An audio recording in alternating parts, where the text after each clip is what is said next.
Rashekum, and greetings from the House of Ra. This is the third of our series on the book, A Matter of Life and Death.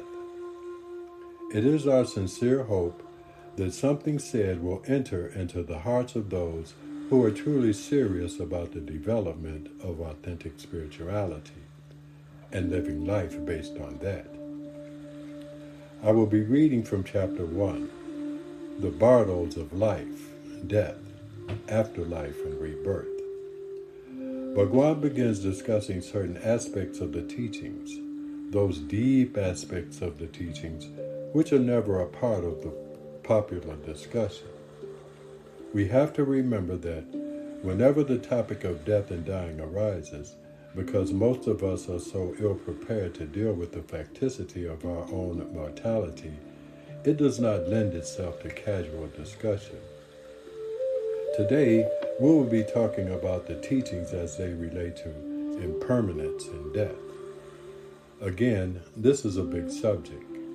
You have to understand that unless you know how to die, you will not know how to live. It is only by knowing how to die that we are able to acquire the insight and knowledge necessary to live effectively. This knowledge of how to die, which enables you to live, will be of use to you in all of your future lives, which may still have to be undergone. It is a kind of knowledge that, once acquired, will stay with you until the end of time. All saints and mystics include in their teachings some instruction in this art of dying, of learning how to die. Embarking on a spiritual path helps one to prepare for the eventuality of one's death. The suffering will be immense if you are not prepared for it. Let us look at the incident where your death will be natural. There are a few things you have to understand. The first being that there are two parts to the process of dying. The first phase you will undergo is called the dissolution of the senses and elements.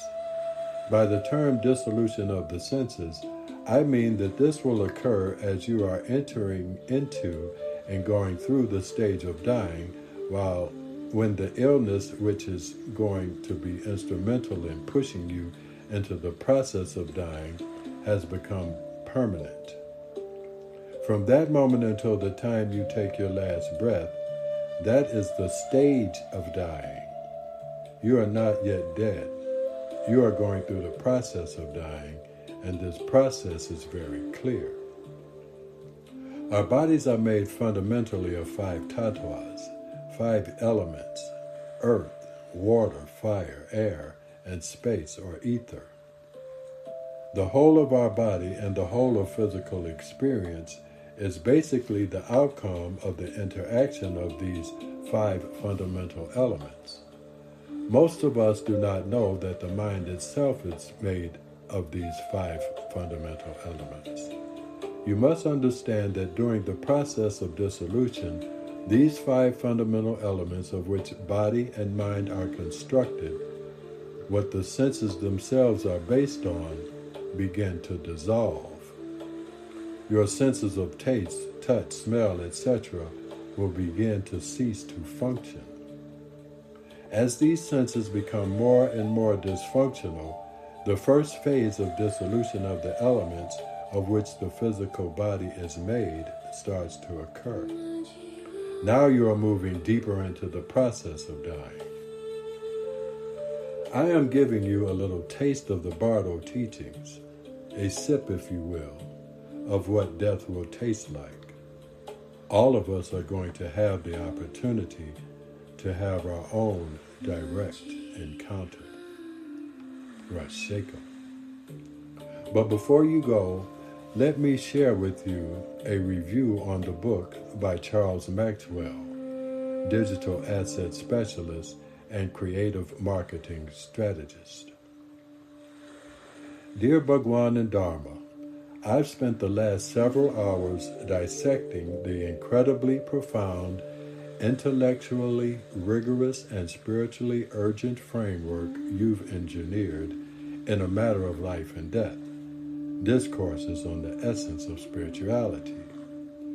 The transition from the ultimate mystery of death to a structured meditative roadmap for liberation is an absolute masterclass in mystical pedagogy. You aren't just writing another spiritual guide.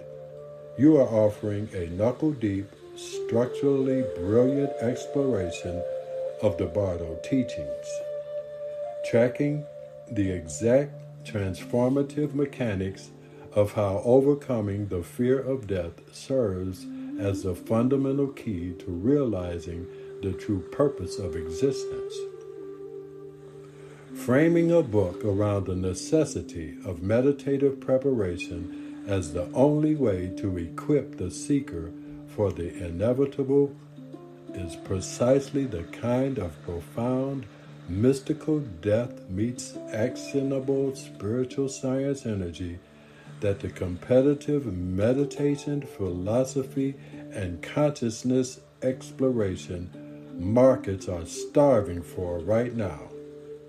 Your ability to map the physical and mental dissolution of the elements makes this hardcover edition an almost perfectly untarnished anchor for the mystical consciousness liberation hybrid, the kind of prose that 2026 readers who crave genuine, atmosphere-drenched insight into the nature of reality and mortality find strategically vital. Enough for today. Order your copy now. Become prepared for the inevitable. Rashekamat.